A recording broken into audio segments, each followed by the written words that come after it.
Nah, Islamic economic tradisi. Nah, gitu ya, tradisi.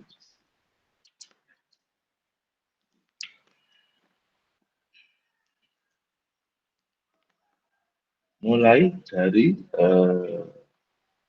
abad ke-7 peradaban Islam, gitu ya. Kemudian ada pengaruh dari ekonom Barat. Nah, itu tidak bisa kita pungkiri ya. Walaupun sebaliknya juga ada pengaruh dari para ekonom Muslim ke dunia Barat, begitu ya. Terus yang sebelah kanan itu apa tulisannya? Nah, ini ya. Jadi pemikiran-pemikiran ekonomi Islam itu sebetulnya sudah eksis dari dulu ya. Tetapi, gitu ya. Tetapi mereka itu atau kaum orientalis Barat itu tidak apa namanya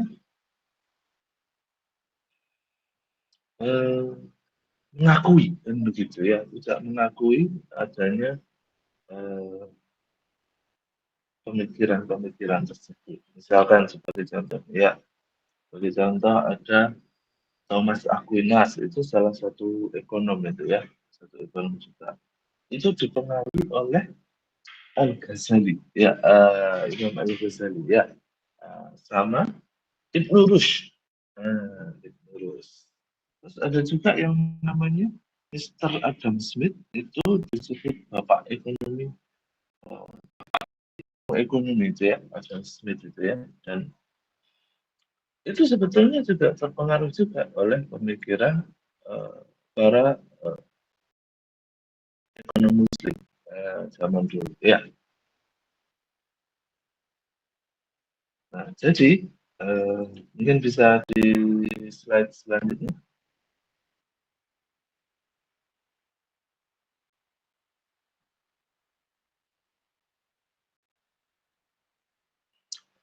Oke, kita ini ya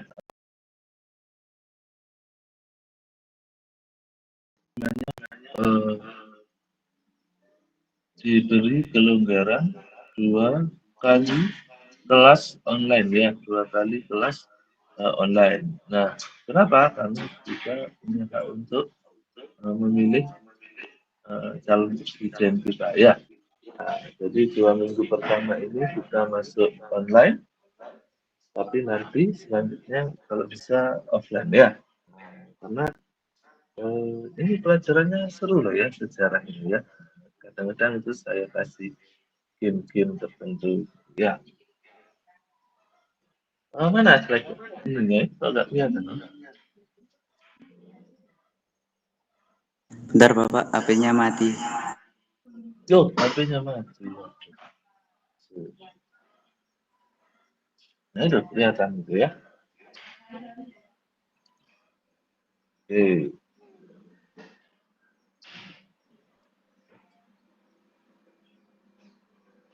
Nah, itu ada bentuk tanda tanya begitu ya. The Great Gap. Nah, apa yang dimaksud dengan gap besar itu ya? Nah, jadi begini ya. Eh, nah itu ada tulisannya itu ya, skumpeter. Nah, skumpeter itu ya, yang pojok kanan bawah itu ya. Siapa skumpeter itu? Nah, jadi begini ceritanya ya. Sejak awal, para penulis sejarah pemikiran ekonomi itu cenderung mengabaikan kontribusi cendekiawan Muslim. Ya,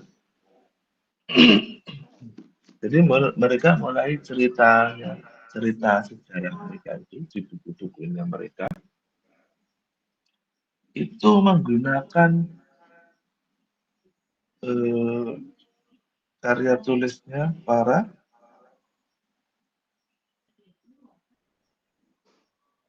itu kenapa slide-nya kok berjalan itu? Nah ini ya sudah berhenti di sini. Nah, jadi mereka itu menggunakan kisah-kisahnya para filsuf Yunani dan juga ahli hukum serta para pimpinan bangsa Romawi, kan begitu ya, gitu ya. Mereka juga menyebutkan pendapat beberapa pendeta. Nah, kenapa kok pendeta? Karena pada saat itu memang ini ya mereka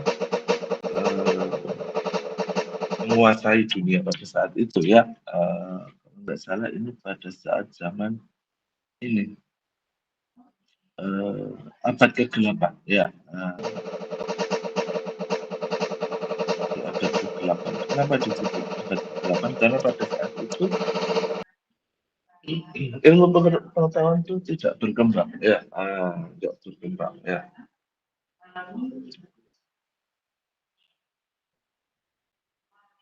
Nah, si Schumpeter ini siapa? Nah, si Schumpeter ini adalah salah seorang penulis sejarah, ya. Salah satu buku utama yang digunakan oleh para ekonom untuk mempelajari sejarah pemikiran ekonomi, nggak pakai Islam, ya. Sejarah pemikiran ekonomi adalah buku The History of Economic Analysis. Nah, ditulis oleh seorang ekonom namanya Joseph Schumpeter. Nah, ya kan? Nah, masalahnya apa? Nah, gitu ya. Masalah itu kenapa itu gambarnya kok begitu ya? Ya, ya, ya. Ya, sudah apa? Sambil saya lanjutkan ya. Nah, masalahnya adalah si Schumpeter ini menulis bahwa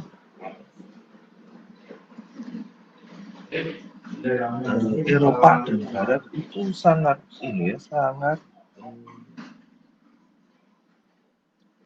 itu rambutnya kok bisa berkibar gitu ya, siapa itu? Iya, iya, iya. Oke, ya, jadi Eropa dan Barat itu memiliki posisi yang signifikan begitu. Tetapi menurut dia yang enggak Eropa itu dibilang irasional, terbelakang, tanpa sejarah, dan begitu ya.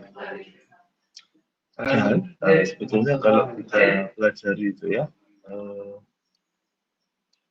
justru pada saat orang Eropa itu mengalami ini ya, mengalami apa namanya abad ke-8 itulah, nah itu para ekonomi Muslim bangkit, ya. Itu begini sederhananya, yang dimaksud dengan great gap itu, bisa lanjut ke slide selanjutnya ya. Nah, yang dimaksud dengan great gap itu adalah hilangnya ilmu pengetahuan pada saat sebelum zaman Renaissance ya, Renaissance. Nah, kemudian setelah ada Renaissance, ilmu pengetahuan mulai berkembang karena orang Barat mulai melakukan apa yang namanya sekularisme. Nah, sebenarnya ini sudah saya ulas ya dulu pada saat pelajaran filsafat ilmu ya. Kalian ajar nggak ya filsafat ilmu? Enggak. Apa?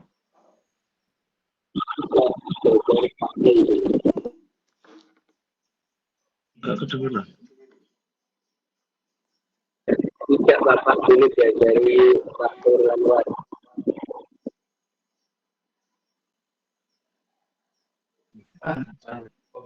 Harusnya sudah dibahas juga ya. Sudah dibahas belum tentang ini sekularisme? Sudah. Sekularisme. Tahu nggak? Ini soalnya penting ini ya. Tahu nggak sekularisme itu apa? Belum tahu Bapak. Belum tahu ya. Jadi begini ya secara dulu itu ya, dulu itu manusia, terutama manusia di dataran Eropa ya, itu sangat dikuasai oleh otoritas gereja ya. Nah, ini sejarah ya. Maksud saya tidak ingin menjelekkan satu ajaran tertentu itu enggak ya. Maksudnya ini sejarah ya. Nanti bisa kalian cek di buku sejarah. Nah, karena hegemoninya gereja itu begitu kuat ya, begitu kuat itu ya. Pokoknya segala sesuatu itu diatur oleh ajaran gereja gitu ya. Nah, sementara pada saat itu orang-orang para ilmuwan itu sudah mulai berpikir kritis gitu ya. Salah satunya adalah Galileo dan Galilei. Nanti kalian cari. Nah, Galileo Galilei ini itu menemukan sebuah teropong yang bisa membuktikan bahwa bumi itu bulat, ya. Nah, jadi teropong ini membuktikan bahwa bumi itu bulat, ya. Padahal kalau menurut otoritas gereja, bumi itu datar, ya. Bumi itu datar, kayak piring. Ya. Nah, karena si Galileo Galilei ini dia melawan pendapatnya gereja, begitu ya. Dia dihukum, ya. Dia dihukum. Saya lupa itu hukumannya apa, begitu ya. Nah, sejak saat itu, maka terjadilah yang namanya sekularisme. Ya, sekularisme. Apa itu sekularisme? Yaitu pemisahan antara agama, dalam hal ini agama Kristen ya, dan ilmu pengetahuan. Nah, ini cikal bakal filsafat ilmu itu mulai dari situ ya. Sehingga yang ilmuwan ya ilmuwan aja, yang agama ya agamawan aja, nggak bisa bergabung. Nah, itu yang disebut dengan sekularisme sampai sekarang ya. Nah, tetapi kalau kita nanti belajar lebih lanjut lagi, sebetulnya di dalam Islam tidak dikenal sekularisme ya. Nggak boleh itu kita memisahkan antara agama sama pengetahuan, nggak boleh ya. Karena sudah terbukti bahwasanya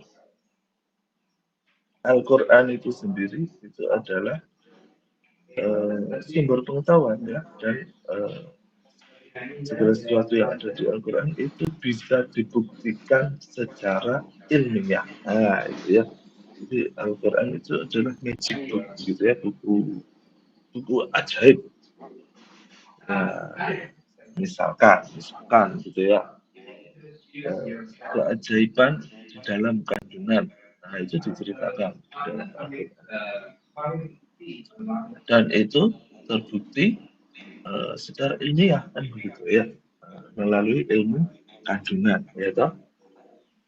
Padahal Nabi Muhammad misalkan kita orangnya nggak percaya sama Islam, Nabi Muhammad itu zaman dulu bukan dokter ahli bedah loh ya, beliau bukan dokter ahli bedah, apalagi dokter kandungan enggak ya. Nah, cuman kok bisa tulis begitu, itu terus apa gitu ya. Apakah Al-Quran itu ditulis manusia gitu ya, padahal ilmu kedokteran baru eksis itu jauh setelah lahirnya Islam kan begitu ya. Jadi di dalam Islam nggak dikenal gitu ya, sekularisme itu nggak dikenal. Tapi saya menceritakan ini sejarahnya dulu ya, sejarahnya dulu begitu. Oke, saya bisa diikuti ya, bisa diikuti. Jelas nggak? Oh, noise. Suaranya tidak jelas. Suaranya nggak jelas. Iya, Kurang jelas, Pak. Iya. Kurang jelas, Bapak. Oh, gitu ya. Oke, oke. Oke, sebentar. Kalau gitu, iya, iya. Saya ini cari tempat yang lebih ini dulu ya.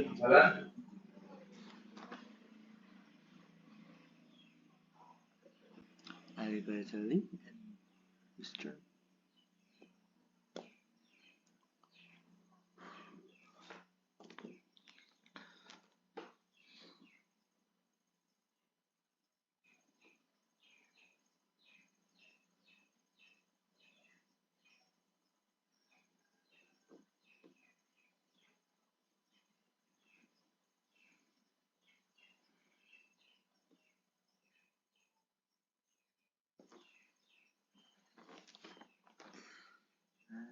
kata berikan benda dia jembatan serta berikan benda sendiri.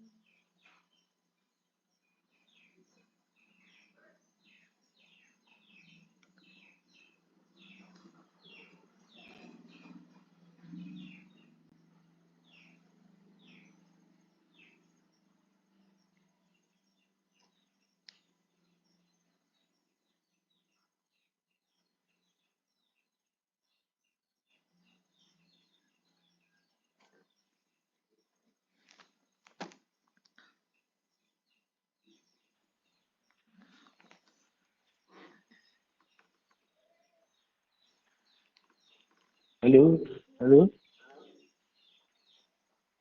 kedengeran nggak? Beneran ini Oh iya, iya, iya. Saya cari tempat yang lebih eh, sepi ya. Jadi, oke, mungkin bisa di next slide.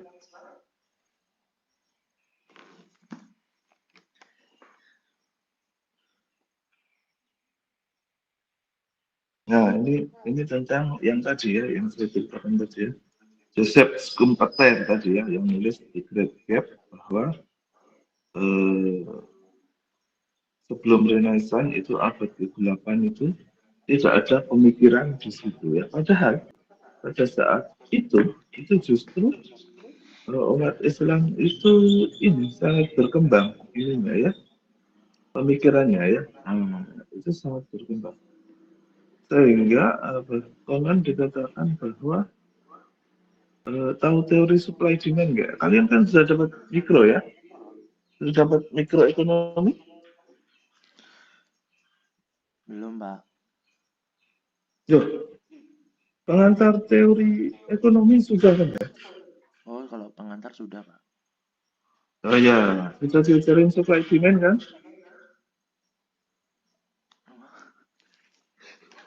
Supply demand itu loh apa namanya? Permintaan dan penawaran itu. Mas, kelasmu siapa yang ngajar? Masa Sudah, Pak. belum diajar? Hah? Ya, sudah kan ya? Sudah. Sudah. Ya, itu teori supply demand Oh, itu kalau menurut Adam Smith itu kan ini ya apa namanya ada invisible hand gitu ya, tangan yang tidak terlihat yang mengatur keseimbangan pasar. Nah, itu di dalam Islam itu sudah ada sejak lama. Dan itu kalau menurut Rasulullah yang menggerakkan pasar itu adalah harga. Itu adalah Allah itu sendiri gitu ya. Cuman kalau ada yang sini kan dia tidak berani bilang Tuhan ya, entah kenapa ya, mungkin pada saat itu memang ya saya bilang tadi ya, kan sekuler ya, jadi mereka tidak mengakui keberadaan Tuhan gitu ya, makanya dia bilang invisible hand, pokoknya tangan yang nggak kelihatan, gitu ya, tangan yang nggak kelihatan. Padahal menurut Islam itu adalah Tuhan itu sendiri ya. Nah, si teori supply chain ini baru ada jauh setelah eh, Rasulullah mengemukakan hadis itu kan begitu ya. Jadi sebetulnya siapa yang meniru? Kan gitu. Ya. Orang-orang Barat mengklaim bahwa ini adalah pengetahuan mereka. Padahal jauh sebelumnya itu para pemikir Islam juga punya teori-teori seperti itu. Ya, nah itu yang disebut dengan eh, Great Gap itu menurut Schumpeter itu ya. Oke, gambar selanjutnya.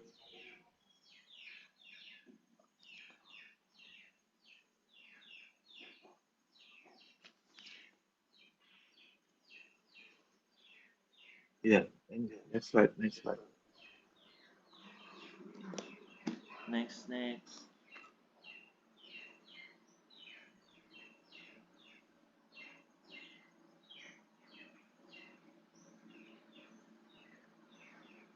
Enak ya kalian masih di kantor ya. Ini kampusnya sepi sekali ya.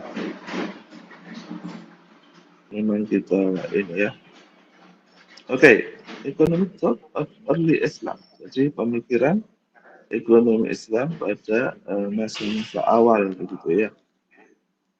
Jadi memang tidak bisa dipungkiri bahwa pemikiran ekonomi Islam yang awal-awal itu tentu saja tidak selengkap teori ekonomi yang sekarang gitu ya, yang penuh dengan kurva, model matematis gitu ya, yang bisa dibuktikan secara empiris dengan riset-riset tertentu, tidak selengkap itu gitu ya.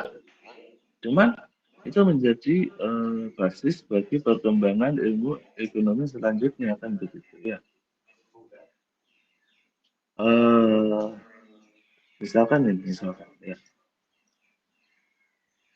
Dan Rasulullah itu sendiri tidak ini loh ya, tidak menutup diri dari pengetahuan. Misalkan ketika Rasulullah itu mengadopsi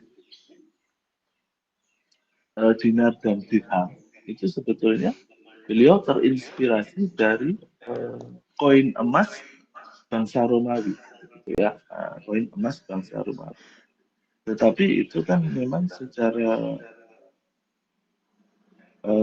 ekonomi terbukti bisa mengendalikan inflasi kan begitu ya. Saya sudah diajari tentang inflasi kan ya, inflasi, sudah toh, inflasi, sudah toh, itu jangan dilupakan ya. Jangan sampai dilupakan ya. Itu kan dibahas juga itu di debat capres ya, inflasi. Itu ya kalian ilmu ini ekonomi harus tahu lah ya. Nanti ditanya bapak, Cik, apa itu inflasi, Cik? Harus bisa jawab ya. Jangan sampai nggak bisa jawab. Ya, oke. Terus, nah, memang kita banyak terinspirasi dari budaya Arab, tetapi budaya yang lain juga masuk sebenarnya ke pemikiran ekonomi Islam ya. Termasuk yang saya bilang tadi ya, Romawi itu ya. Nah, karena memang pada saat itu kebudayaan peradaban Romawi itu sangat ini ya, maksudnya sudah lebih maju daripada bangsa Arab gitu ya. Oke, next slide.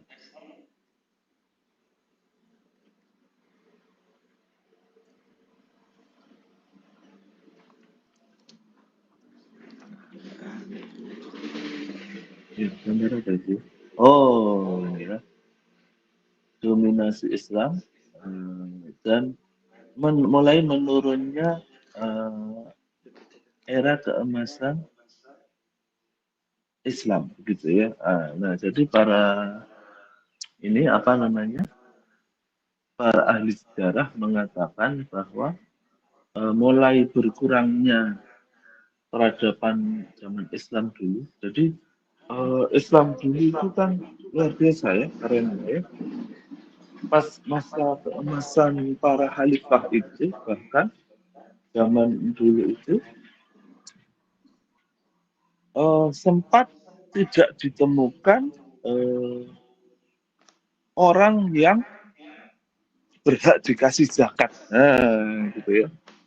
Tidak ada orang yang berhak dikasih zakat. Itu kalau nggak salah zamannya Khalifah Umar bin Abdul Aziz ya. Jadi tidak ada yang berhak dikasih zakat. Kenapa? Karena semuanya sudah tajir ya. Nah, sudah kaya semua ya. Jadi akhirnya nggak ada yang mau dikasih zakat. Nah, itu kan menunjukkan era keemasan ekonomi Islam ya pada saat itu ya. Kemudian bahkan itu konon pernah ditulis bahwasanya pada saat kekhalifahan itu Islam itu sempat menguasai 2/3 dunia ya. Nah, menguasai 2/3 dunia. Kurang sepertiga lagi dikuasai itu dunia ya. Nah, cuman akhirnya ya namanya peradaban itu kan silih berganti dengan izin Allah. Kalau nggak salah itu habis perang salib gitu ya. Jadi habis perang salib orang Islam mulai ini ya, mulai banyak pejabatnya yang korup, mulai monarki. Sebetulnya monarki itu kan nggak bagus ya untuk sebuah pemerintahan gitu ya. Jadi ini saya tidak bermaksud menyinggung satu calon tertentu, enggak ya. Nah, tapi apa namanya, ya inilah kita belajar dari sejarah itu sebetulnya kurang bagus ya kalau sistem monarki itu ya. Apalagi kalau ada yang lebih baik lagi gitu ya secara kepemimpinan, itu kurang bagus itu sistem monarki ya. Nah, kemudian habis perang salib terus ada juga yang bilang, para ahli sejarah ada yang mengatakan karena diserang pasukan Mongol ya, apa namanya, yang Khan itu ya, apa jenenge itu ya, Genghis Khan ya, Genghis Khan itu kan. Nah, habis itu ini peradaban Islam mulai runtuh. Apalagi kalau kalian mempelajari sejarah sekularisme di Turki ya. Nah, sekularisme di Turki itu yang sampai kekhalifahan terakhir itu di Turki itu hancur gitu ya. Nah, karena sekularisme yang sangat parah di Turki pada saat itu ya. Oke, jadi tetapi pada masa lalu sebetulnya Islam itu luar biasa pemberian ininya ya, apa namanya, pemberian sumbangsih keilmuannya kepada sains itu sangat luar biasa. Cuman sekarang memang ya tidak bisa dipungkiri dari Barat sekarang lebih mendominasi ya. Nah, oke, selanjutnya.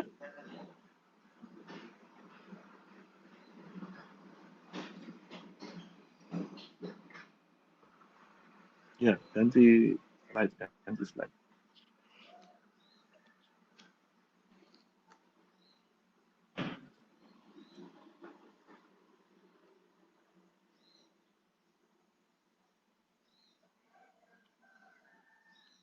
Ya, ganti slide.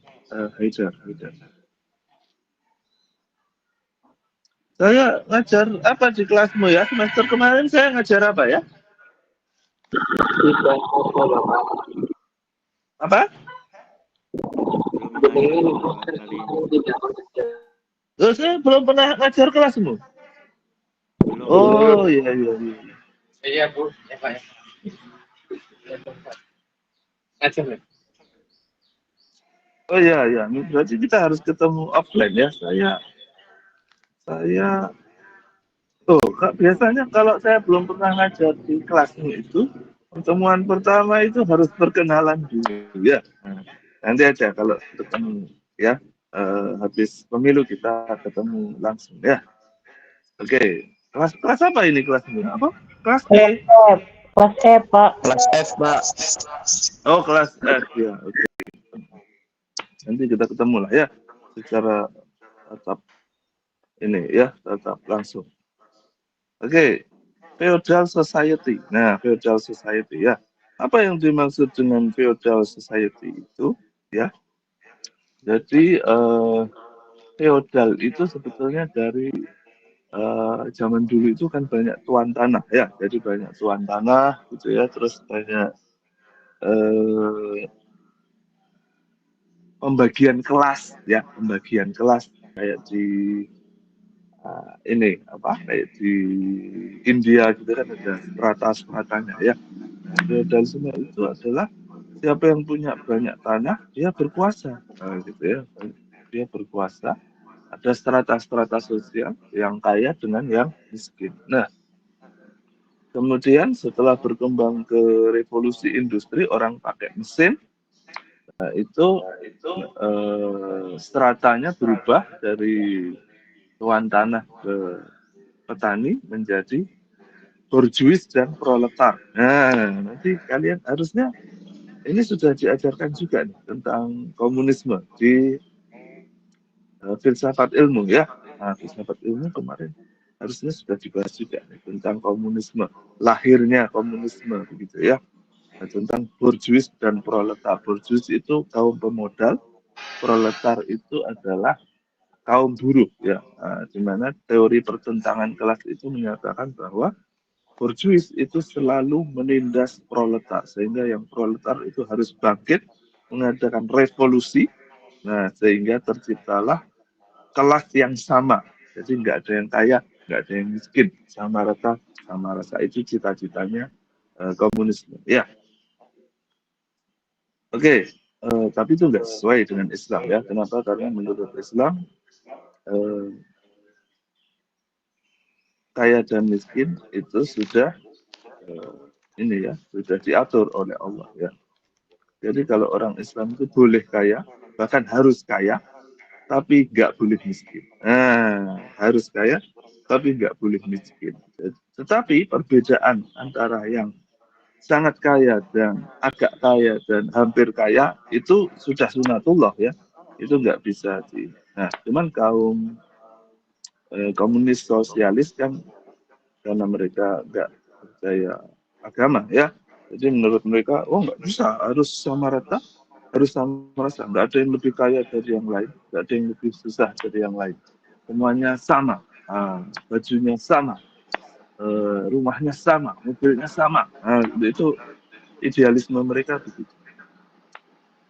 Oke, nah terus, nah itu perbedaan antara Islam dengan sosialis komunis ya. Nah, kalau kapitalis itu kan ini banget ya. Jadi kalau kapitalis itu dia jomplang sekali. Ya seperti yang tadi saya sampaikan itu apa? Ada yang sangat super duper kaya, tetapi ada juga sampai makan aja nggak bisa. Nah, itu perbedaannya dengan Islam apa? Kalau dengan Islam kamu super duper kaya, kayak Abu Bakar, kayak Umar, itu kan kayaknya tajir melintir. Rasulullah saja pas menikah itu maharnya berapa ratus unta itu ya, pada saat menikah. Ya, nah, cuman miskin itu enggak ada. Idealnya ya di dalam Islam yang namanya miskin itu enggak boleh ada ya. Itu saya lupa siapa yang ngomong itu. Kalau enggak Sayyidina Ali, pokoknya salah satu khalifah. Seandainya yang namanya kemiskinan itu wujudnya manusia, nah, gitu ya. Beliau itu mengatakan seandainya yang namanya kemiskinan itu wujudnya manusia, maka akan aku tebas batang lehernya, gitu ya. Nah itu untuk menunjukkan bahwa di dalam sebuah pemerintahan Islam yang baik, kemiskinan itu nggak boleh ada. Kalau orang kaya silahkan, nggak apa-apa. Tapi kemiskinan itu nggak boleh ada. Nah, gitu ya. Nah, cita-cita yang seperti itu justru sekarang itu yang ini malah di Barat ya, di negara-negara Barat yang justru bisa sampai ke cita-cita itu gitu ya. Sayangnya begitu ya. Jadi mereka ini jaminan sosialnya bagus, orang miskin itu hampir tidak ada, dan orang kaya itu juga bebas untuk berinvestasi. Nah, itu justru adanya sekarang nggak di negara Islam. Sayangnya itu ya, sayangnya itu. Oke, selanjutnya.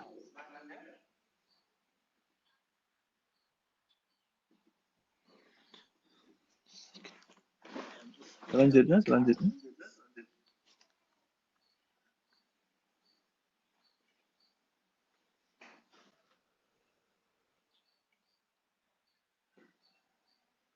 Oh ya, ini yang sudah kita bahas tadi ya, bahwa apa namanya dominasi dari pihak gereja itu dulu sebelum sekularisme itu sangat kuat ya.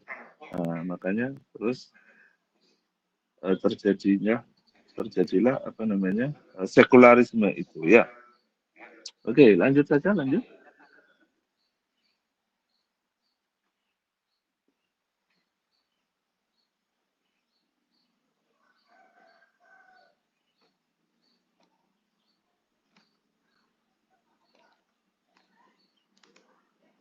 Ya, lanjut.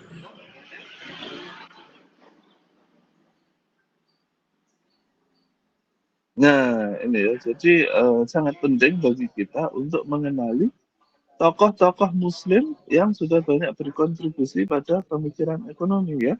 Jangan sampai kita sebagai orang Islam malah nggak tahu ya bahwasanya apa namanya eh,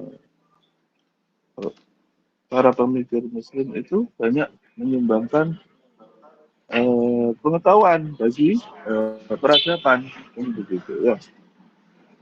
Nah, bagaimana caranya biar tahu ya ikut kuliah ini? Nah, kan gitu ya. Kita ikut kuliah, kita bahas bareng-bareng tentang pemikiran para eh, ekonom Muslim zaman dulu ya. Yang zaman sekarang juga kita bahas nanti ya. Habis UTS itu, iya, menjelang UAS itu kita bahas para ekonom yang kontemporer ya. Oke, next.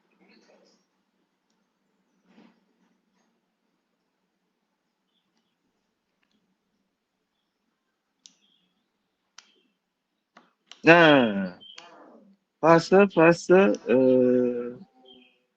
kebangkitan ekonomi Islam. Jadi pada saat golden age-nya ekonomi Islam itu ya pada saat kekhalifahan itu ya, itu mulai berkembang pemikiran-pemikiran eh, ekonomi termasuk supply demand, teori moneter gitu ya, yang kita bahas nanti itu banyak dari Al-Ghazali, Ibnu Rus, ya toh, terus ada Ibnu Sina, terus ada lagi nanti Abu Ubaid ya tentang teori keuangan publiknya, terus ada lagi Abu Yusuf, ada lagi siapa lagi ya?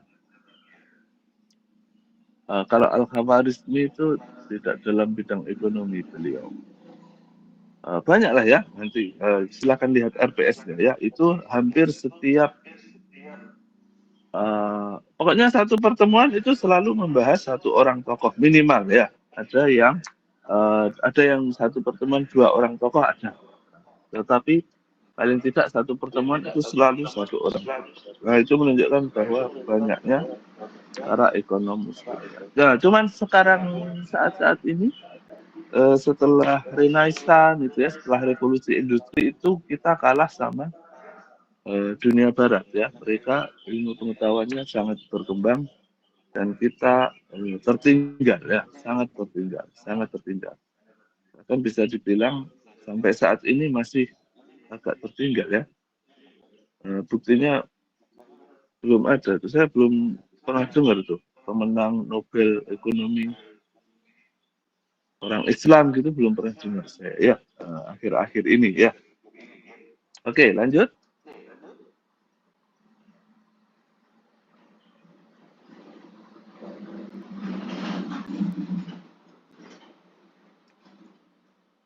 Oh, ini masih sama kayaknya yang tadi ya.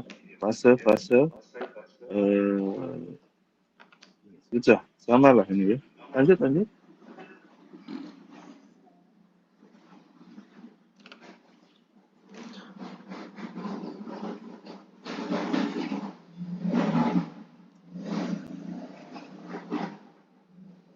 Habis ya, habis.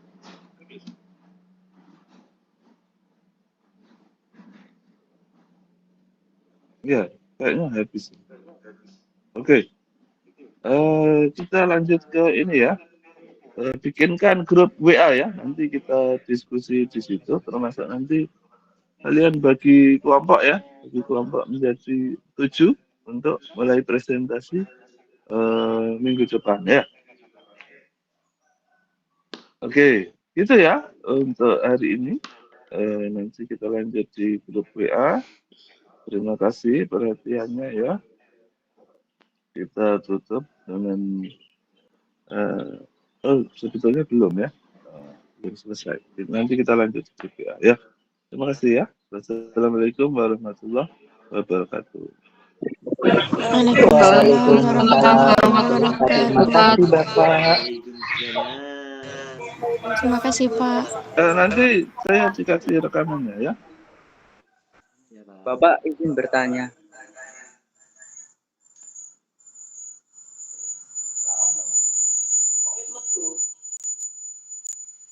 Diganti.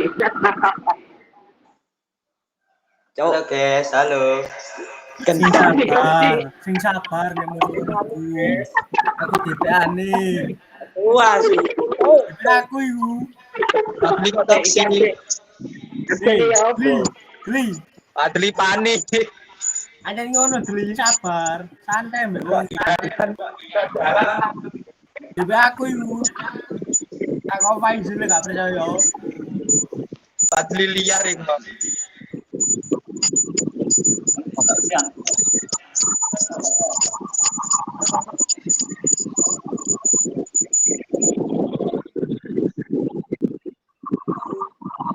Anak loro, Bapak.